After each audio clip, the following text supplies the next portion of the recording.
Então, agora, a nossa terceira experiência de sucesso vai ser o Bradesco. A Silvia Bernardi Benini, né, que é gerente departamental de RH, e vai nos apresentar a experiência.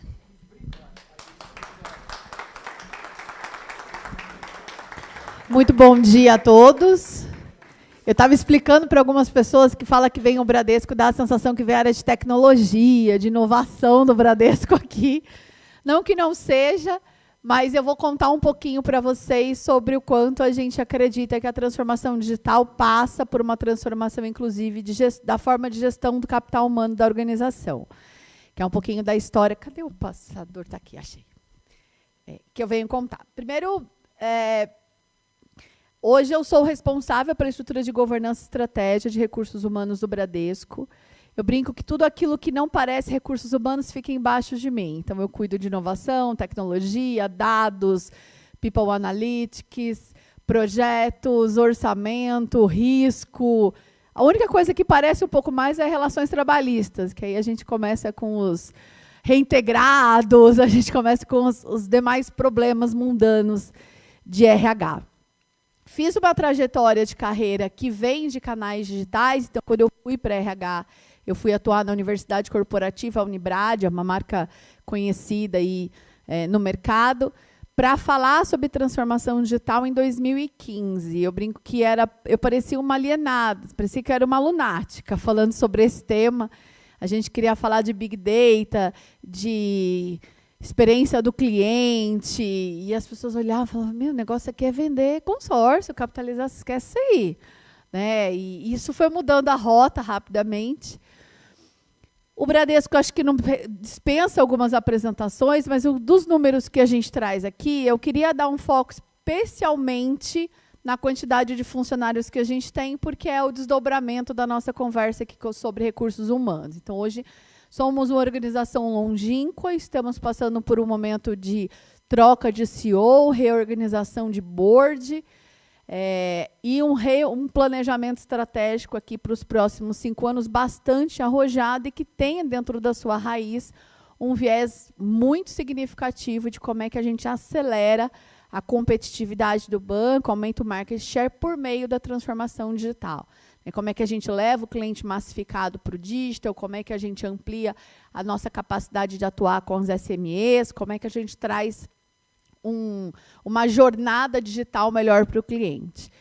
E aí, conta-se um pouco da história aqui do nosso RH, porque quando a gente olha a trajetória do mercado de trabalho, durante muito tempo, a nossa organização, muito longínqua como tinha ali um RH com características bastante ainda industriais, né? Muito com características de departamento de pessoal, que serve ali para garantir o cumprimento da CLT.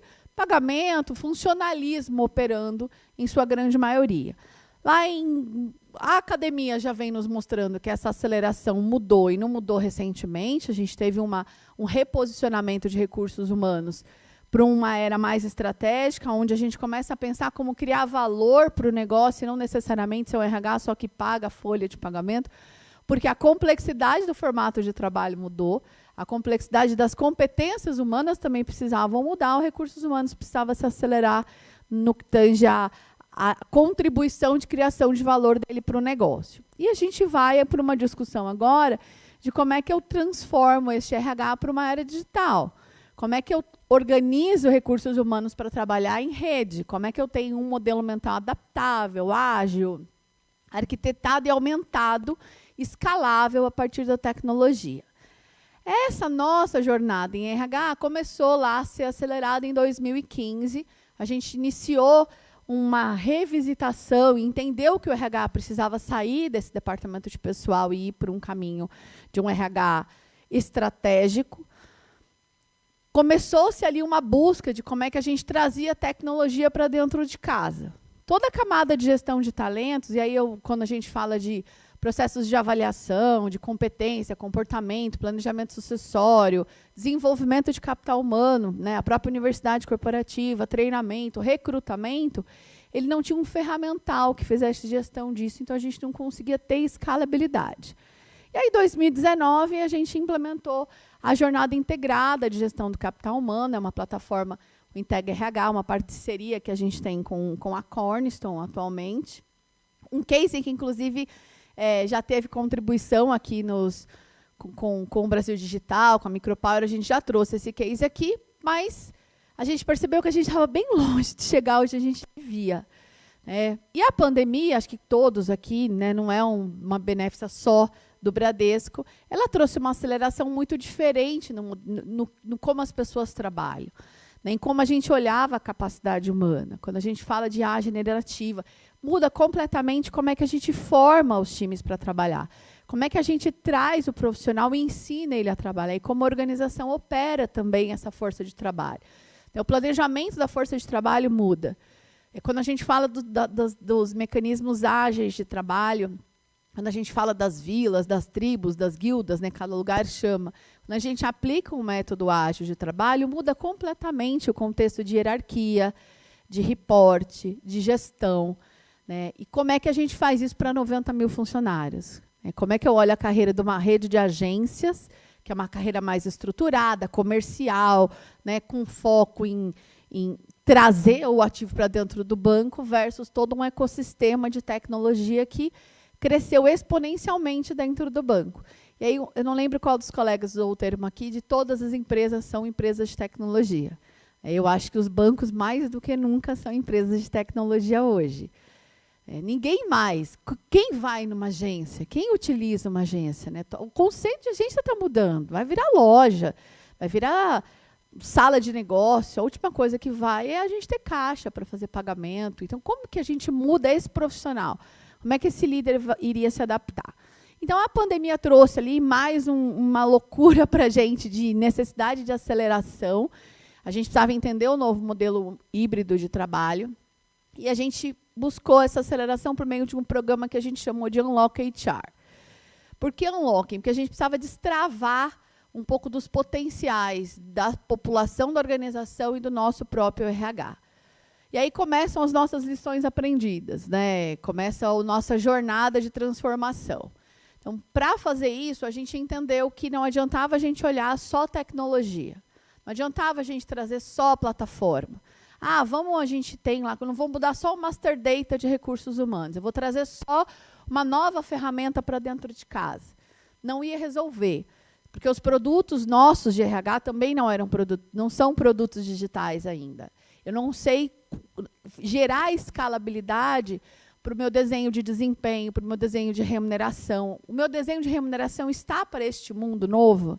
Eu consigo remunerar, eu consigo olhar como é que eu pago variável para quem trabalha numa vila, numa guilda, numa tribo. Então, a gente precisava mudar o nosso produto RH também para um produto que atendesse o modelo digital, por consequência, rever o processo, e aí sim a gente ia ter que entender qual era a melhor tecnologia. Então, a gente buscou uma parceria, porque a gente não tinha a menor condição de fazer isso dentro de casa, com os nossos próprios recursos de RH. A gente trouxe uma consultoria parceira para nos apoiar. E a gente passou um ano rodando sprints, revendo 100% dos processos de RH. Para vocês terem uma ideia, na primeira rodada, a gente tinha mapeado 1.400 processos que precisavam ser revistos. E eu estou falando hoje de um RH que tem 570 funcionários, mais ou menos, só dentro do departamento de RH. E no final dessas 3 fases, a gente fez todo um diagnóstico para entender qual era o tamanho do nosso problema, foi lá, fez uma concepção de qual era o modelo de operação que a gente tinha que desenhar em RH e foi ali para a revisão desses processos. 100% dos processos revistos. Dentro disso, começamos a descer quais eram as oportunidades que a gente tinha nesses processos de automação. Né? Isso é uma outra descoberta extremamente interessante que a gente tinha, porque tinha um to-do aqui de eficiência operacional. Então, como é que eu automatizava processos que não iam ser atendidos pelas tecnologias que a gente tinha, e mesmo que eu melhorasse a minha arquitetura de tecnologia, eu ainda tinha oportunidade de automação. Conversar disso em RH, vocês imaginam o desafio que era. A gente teve aulas de o que era um RPA para as pessoas, estamos dando ainda, porque eles não estão entendendo, mas a gente está automatizando. Então, a gente trouxe aqui, descemos para... A gente chegou em mais de 170 oportunidades de automação. E aí vai fazer a documentação de PDD para ver como é que a gente faz as automações acontecerem. Tinha uma outra frente dentro desse trabalho, que era a nossa frente de People Analytics. Né? Não dá para a gente fazer gestão de 90 mil funcionários, 200 mil terceiros sem dados. Né? E a gente descobriu isso com muito sangue, suor e lágrimas, porque a gente tem um orçamento de pessoal de bilhões, que a gente faz gestão em RH, né? E a gente precisa fazer gestão desses, dar condições para os líderes fazer gestão desses 90 mil pessoas. Então, a gente tinha uma jornada aqui, de, inclusive, como trabalhar dados, para que a gente tivesse dois olhares, do HR Analytics, que são os dados mais puros, os dados demográficos, né, os dados que são mais simples de interpretação, e ter produtos de People Analytics, onde eu começava a ter preditividade. Ter predição de turnover, predição de sinistro, predição de adoecimento. Uma novidade também, porque né, não era o nosso comum. Então, a gente abriu uma outra frente de construção aqui, de uma jornada de dados, para que a gente começasse a produtizar esses produtos de People Analytics. E uma revisão muito estruturada da nossa arquitetura de tecnologia. Então, a gente desceu ali nos meandros de cada um dos nossos processos, entendendo o que estava coberto por uma tecnologia, se estava coberto, qual era a qualidade dessa cobertura, qual era a capacidade de integração nativa. A gente tem ali um desenho hoje de qual é o nosso master data de RH, quais são as plataformas satélites que a gente precisa colocar para dar tração aos nossos produtos. E o que a gente, na primeira fotografia, percebeu é que a gente tinha 80% da nossa arquitetura desintegrada. Eu não tinha integração. Os dados eles eram marretados entre uma plataforma e outra. E foi assim que me ensinaram, né? Que era o jeito que tinha que marretar. E aqui a gente conseguia perceber uma ineficiência que, ao final de uma jornada toda, a gente conseguiria reduzir mais de 30% de FTEs desse RH que a gente tem hoje. Então, foi uma jornada bem densa, foi um ano de trabalho, não para a gente mudar, mas para a gente descobrir tudo isso e desenhar tudo isso. E um pouco do que... Para cá? Para cá? Para cá. Ah, passa aí para mim. Passou. E aí, acho que uma das coisas mais bacanas que a gente descobriu quando a gente foi olhar esse desenho de arquitetura, que eu comento que é uma das grandes lições aprendidas que a gente teve, é não mexa na sua plataforma sem fazer revisão de processo. Aquele Integra RH que eu comentei ali com vocês que a gente fez em 2019, todo mundo, mas não funciona, é ruim, a experiência é tenebrosa, e aí a ideia era o quê? Troca de plataforma. E a gente tinha um contrato vigente, tinha uma multa estrondosa, eu falei, pera lá. E aí, quando a gente voltou para o processo, a própria consultoria que estava nos apoiando falou, não é tão ruim, não. Está cheio de coisa que dá para fazer, vocês só não usam. Se você ligar esse módulo, arrumar esse processo. Então, acho que um dos grandes aprendizados que a gente teve foi não mexa com a tecnologia se você não sabe qual é o processo que você espera que ela te entregue ao final. Né, que é uma outra jornada de aculturamento que a gente está fazendo agora. E uma outra premissa que eu comentei até num outro fórum que o professor estava, né, que para mim é um divisor de águas, é você não consegue fazer uma transformação como essa dentro de um ecossistema grande que impacta tanta gente como é o RH se você não tiver uma camada de gestão de mudança muito estruturada. Até então, quando a gente fala de adoção de tecnologia, a gente normalmente tem os modelos de gestão de mudança de adoção, que olha o processo, a adoção, a capacitação. Mas a gente está virando por todo um time de recursos humanos e dizendo, olha, você tem que mexer no seu produto, que seu produto não é bom. Você tem que mudar a forma como que você faz desenho de remuneração. Você tem que se capacitar, porque a gente vai botar um robô agora para ajudar você, e os nossos são assistidos, eles não são autônomos, infelizmente, mas a gente vai colocar um robô para você operar enquanto você faz outras coisas. Então, o processo de gestão de mudança, ele foi um processo que precisou ser bastante estruturado. A gente teve muito ferramental, então a gente teve indicadores de prontidão da mudança, a gente mapeou qual é a prontidão da mudança do quadro, a gente teve um assessment de rede de influência, então, quem eram as pessoas que trafegavam o maior número de informações e influenciavam mais a rede, para serem as pessoas que poderiam disseminar um pouco mais desse novo RH, desse RH de referência, desse RH de transformação, uma trilha de capacitação que começou em 23, mas vai se arrastar provavelmente por mais 2 anos, porque a cada mexida que a gente faz, a gente precisa recapacitar o time de RH para ter condições de fazer isso de maneira organizacional. E agora, essa gestão da mudança, olhando para todo o redesenho, inclusive das personas organizacionais. Então, como é que agora a gente faz a mudança, a gestão da mudança para o banco de como o RH precisa operar daqui para frente, né? Como é que eu vou aumentando a autonomia do gestor, como é que eu vou ensinando esse gestor da organização a fazer isso? Como é que a gente vai fazendo isso, transitando um pouco numa mudança de cultura também. Então, a gestão de mudança aqui para a gente, ela foi um vetor condutor aqui dessa transformação, e aí converge muito com o que a gente tem como um dos pilares aqui dentro do movimento do Brasil Digital, que é o pilar de pessoas, né? Eu não consigo fazer a transformação digital se eu não tiver um trabalho dentro do modelo mental. As pessoas precisam mudar a forma com que elas enxergam, como elas veem, como elas atuam, como elas colaboram. E é um pouco do que a gente, dentro dessa vertical de gestão de mudança, está fazendo, fez para o projeto e vai fazer agora para a organização. E como é que a gente vai medindo tudo isso, né? Essa é uma jornada de 4 anos pela frente, então a gente tem aqui um mapa bastante extenso de implementação dessa nova arquitetura, dessas automações, desses produtos. A gente começou a entender também que RH precisa ser vetor de resultado e de criação de valor, né? A gente é visto dentro da organização como um centro de custo, né? A gente é custo. E como que a gente vai mudando isso para, inclusive, conseguir os investimentos necessários para conseguir fazer essa transformação? Isso aqui precisa de aporte de dinheiro, né? Não vai ser no braço que a gente vai conseguir fazer. Então, tem toda uma narrativa aqui de como é que a gente leva novas medidas para a organização sobre a eficiência operacional de RH. Hoje, a gente mede por 2 óticas, né? O programa de transformação, o Unlock HR, ele é medido por OKRs do programa e KRs que estão distribuídas ali pelas frentes de trabalho. Então, a gente está fazendo um esforço de colocar e tombar todo esse modelo de transformação para o ágil, tanto a produtização interna da revisão de RH, mas também das implementações de tecnologia, como é que eu faço isso ser um ciclo contínuo. A organização já faz isso hoje, o banco tem lá todo um ecossistema de domínios, de vilas por cadeia de valor para entregar o produto ao cliente, mas como é que a gente traz isso também para recursos humanos?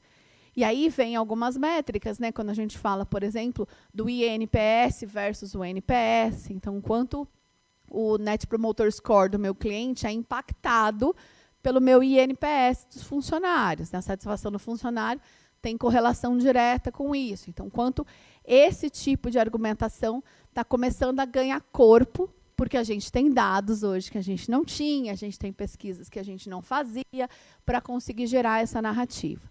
Indicadores, que a gente tem uma metodologia de indicadores de gestão de resultado, que ele tem foco exclusivo em melhoria contínua. Então, a gente tem as metas estabelecidas, mas quando a gente fala da meta, o que me importa é o quanto a minha projeção do que eu ia alcançar daquela meta está assertiva ou não. Não me importa se eu cheguei na meta, mas é na minha capacidade de gestão, de se eu sei se eu estou acertando ou não. A gente brinca que o indicador pode ficar vermelho, contanto que você esteja acertando na sua projeção quanto você ia mal. Porque aí é sinal que você está conseguindo fazer gestão do seu processo. São mais de 160 indicadores que a gente estabeleceu no último 1 ano e meio, que não era uma prática da gente conseguir medir estes processos. E aí o foco é plano de ação, né? PDCA. Melhoria contínua em cada processo para a gente conseguir gerar e conseguir fazer criação de valor continuamente. E os indicadores do programa de engajamento e prontidão na mudança. Então, recorrentemente, a gente vem medindo no time de RH qual é a prontidão de mudança que esse time está. Se a gente tem mais detratores, se a gente tem mais apoiadores, como é que o time de recursos humanos vai conseguir tracionar essa mudança dentro de casa. E para fora da organização, óbvio que aí tem umas pesquisas de clima, os próprios pulses, que com a nova arquitetura de tecnologia a gente vai conseguindo entregar um pouco mais. E qual que é a nossa estratégia de implementação, né? Essa implementação ela vai aqui pelos próximos 5 anos pela frente. A gente começou em 23, a ideia é que a gente chegue em 26 em quase plenitude de tudo aquilo que a gente precisa fazer. É bastante tempo. Você fala, pô, mas não é uma virada de chave. A gente não consegue fazer uma virada de chave numa organização deste tamanho, até porque a gente precisa fazer o run e o change the bank ao mesmo tempo. Né? Então, eu preciso continuar fazendo gestão do capital humano como ele é feito hoje, a gente precisa ir gerando transformação. Coisas muito simples, acho que eu voltei, né? Coisas muito simples, como a gente está fazendo a troca agora da nossa ferramenta de gestão de jornada de trabalho. E aí a gente fala, mas beleza, a pessoa só vai marcar o ponto de outra forma. Ah, tá bom, maravilha. Só que não, né? E aí a gente vamos lá comprar uma ferramenta, começamos a jornada de implementação dela. Aí chegamos em meados aqui de começar a desenhar o ciclo de teste. Aí a gente começou a mapear todas as variáveis que existiam. O projeto já atrasou 4 meses. A gente não dá conta de tanta variável que tem. É muita gente com uma característica de diferença geográfica e regionalização. Né? Só de sindicatos, a gente tem mais de 360 sindicatos, com regras, CCTs, tudo diferente.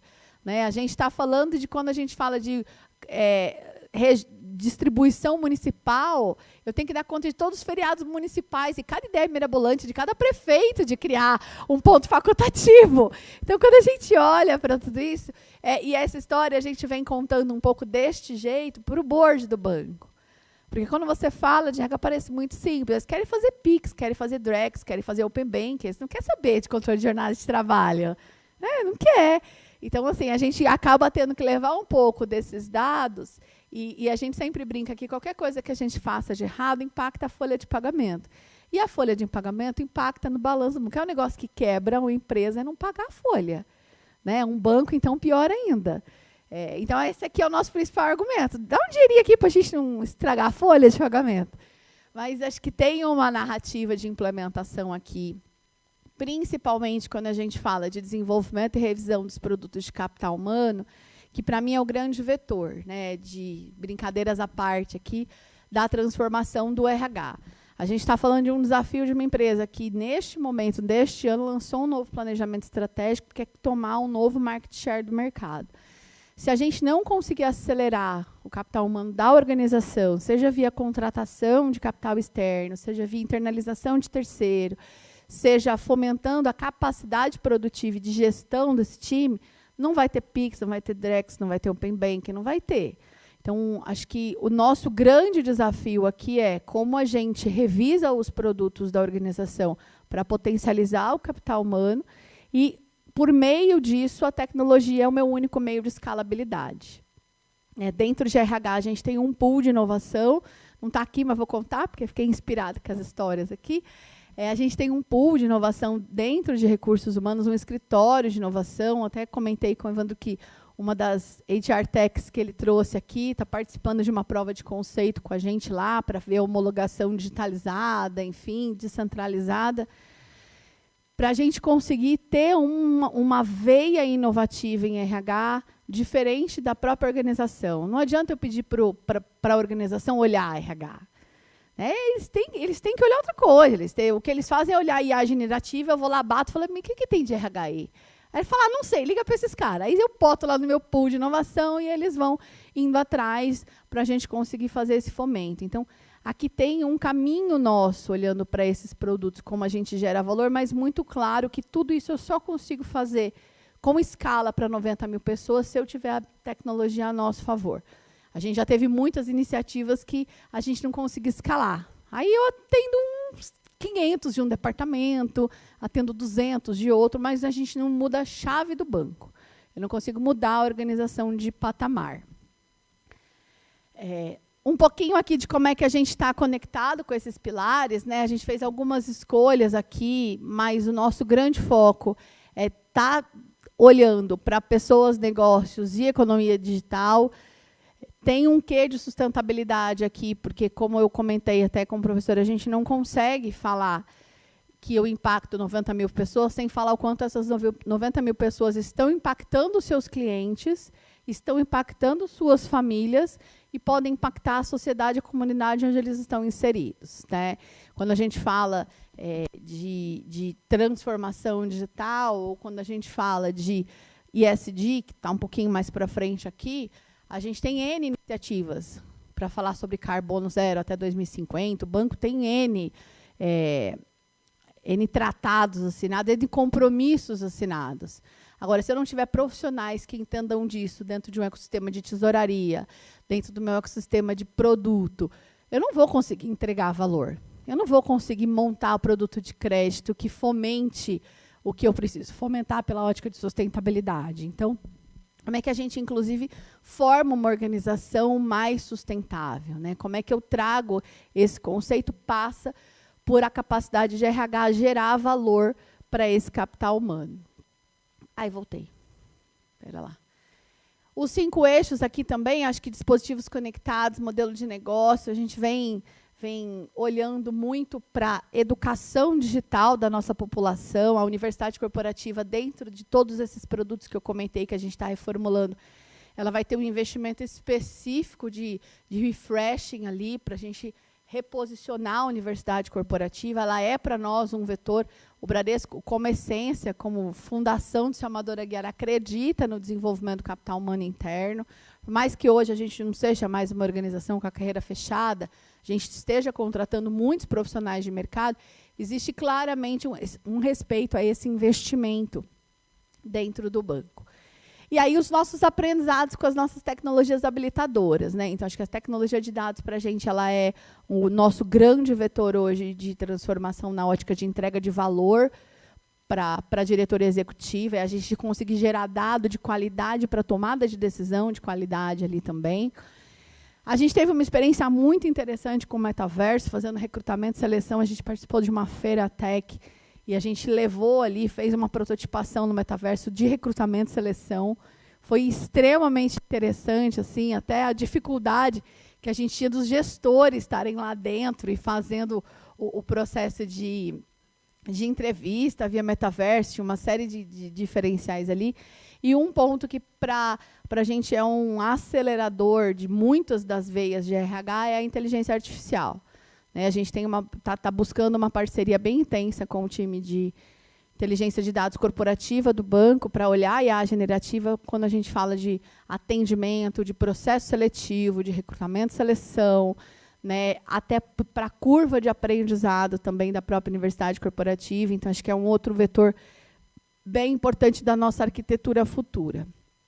E, para encerrar aqui, um pouco do que a gente tem como estratégia de sustentabilidade da própria organização e que resvala ali em toda a mudança e capacidade de RH entregar valor. A cidadania financeira, a gente precisa ajudar aos microempreendedores, aos nossos clientes, a conseguir serem cidadãos financeiramente disciplinados e conscientes para a sustentabilidade da própria organização. O banco sempre foi um banco de portas abertas, sempre teve um pool enorme de varejo à sua disposição e faz uso disso muito bem, mas sempre uma preocupação muito intensa e crescente da gente conseguir ter uma contribuição na educação financeira dessa população.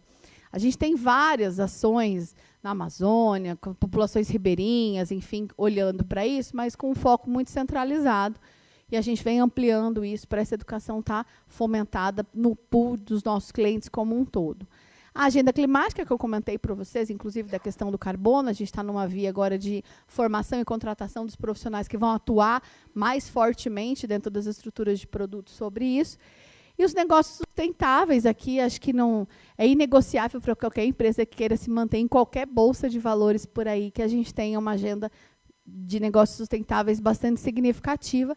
A gente tem um departamento de sustentabilidade no banco, que fica embaixo da mesma estrutura de vice-presidência executiva de RH, exatamente pelo tamanho da sinergia que a gente precisa ter para conseguir evoluir como organização. Enfim, acho que espero que o plano dê certo, né? É um esforço que a gente vem fazendo. Ele já começou, eu até brinquei, professora, acho que no segundo semestre as novidades devem crescer. A gente colocou o pé no acelerador dentro de casa. É muito diferente falar de tecnologia e inovação dentro de RH, dentro da organização. Eu brinco que a gente consegue conversar mais fora do que dentro sobre esse tema. Mas acho também que, quando a gente olha para o próprio mercado de tecnologias, as HR Techs foi um dos mercados que mais cresceram nos últimos anos dentro da tecnologia, exatamente pelo desafio que a gente tem de aquisição de talentos, de atração de talentos, de retenção e de velocidade. Né? A população, os nossos funcionários mudaram. Né? As organizações mudaram, os funcionários mudaram, as gerações estão mudando. Eu brinco que o que as pessoas esperam de um ecossistema de RH é a mesma coisa de consumo que elas esperam quando elas acessam o Airbnb, um Netflix, uma plataforma de YouTube. Ninguém quer mais assistir vídeos, treinamentos. As pessoas querem assistir Reels, que te ensinem alguma coisa. Né? E aí, como você cita um líder por Reels, eu ainda não aprendi, mas a gente está tentando. Então, tem toda uma revisitação por conta da mudança da geração, enfim, mas também de um reposicionamento técnico de recursos humanos aqui. Espero poder contar depois, daqui 2 anos, que isso aqui deu certo, mas é uma crença e acho que a organização está necessitada e esperançosa que isso aqui dê certo também. Muito obrigada, viu? E antes de mais nada, eu queria agradecer também a parceria que a gente tem aqui com o Brasil Digital, com o professor Francisco, que é um entusiasta das nossas conversas de RH. Ele fala, às vezes, dos cases, ele fala assim, vamos botar o Brasil. Eu falo, mas o negócio é de RH de novo. Ele fala, não tem problema, é bom. E aí eu queria agradecer a parceria e a oportunidade que a gente tem de aprender. Né? Eu falei que eu saí cheia de insights daqui, de ouvir muita gente contando muitas histórias. Então, obrigada mais uma vez pelo convite, professor.